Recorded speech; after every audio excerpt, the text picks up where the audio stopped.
Joining us now is someone who could help us with those questions, Maher Nicolas Firzli, who is the Executive Director of the European Asian Centre and a seasoned geopolitical analyst, helping us to understand Trump's vision of peace and see whether it's achievable or simply perhaps performative.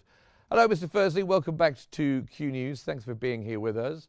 So how would you characterize Trump's foreign policy approach this term? Pragmatic, disruptive, absolute chaos?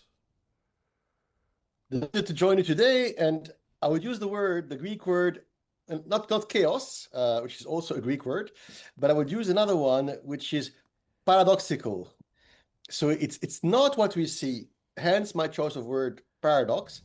To make a long story short, I think American, politics and American national security and American foreign policy changed a lot after 1992.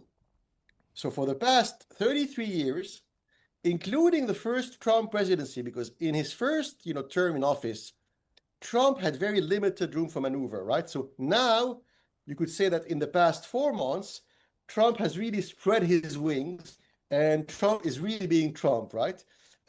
In his first, time in office, he was constrained.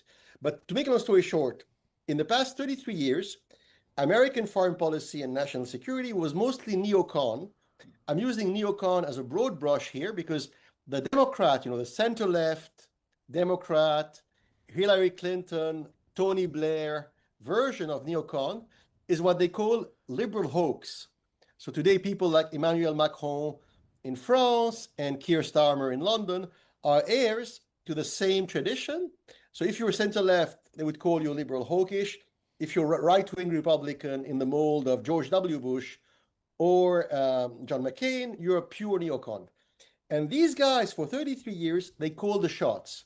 And to make a long story short, what Trump is doing now with J.D. Vance is trying to establish a neo-realist world order.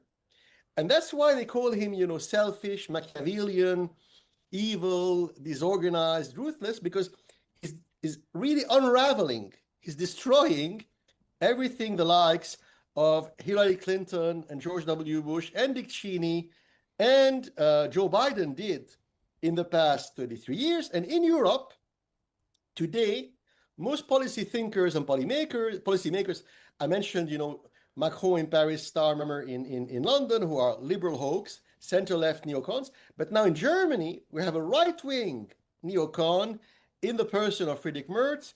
And these guys are very much pro-interventionist. So they believe that using military force in Libya, in Iraq, you can quote-unquote make regime change, and that by making aggressive regime changes, you can bring democracy to the Middle East and North Africa. Of course, it's a failure. Well, of course, let's just go back a little bit, because you've managed to, as you do wonderfully, change the subject to one of your favorites, which is the neocons of America and Europe. But just on Trump, I mean, he's achieved nothing with his foreign policy. He was going to have Russia and Ukraine solved in 24 hours. He didn't. He was going to have Gaza solved before he even took office. He didn't. And now he's on the verge of taking America into a brand new war. I mean, you talk about the George Bushes and the Tony Blairs and the Hillary Clintons, but Trump hasn't achieved anything in his foreign policy in the months that he's been in charge, even though he said he would. So how do you explain that?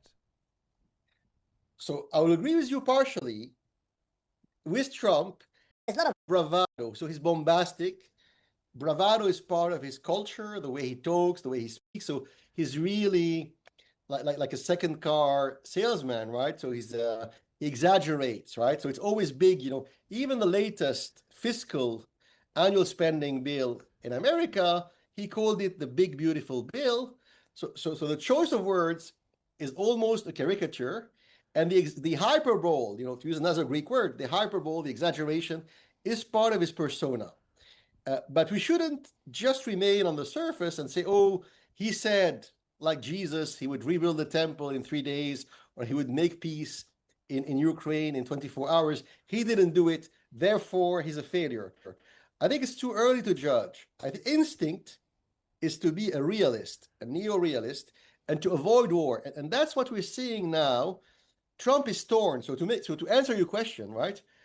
Trump is torn between his instinct, which is neo-realist, so that's the instinctive Trump, who would like to avoid being dragged into the Persian Gulf by the Israeli government and by some European governments, to be honest, and the pressure which is exerted on the White House, not only by Israel, but by many Republican senators and congressmen, because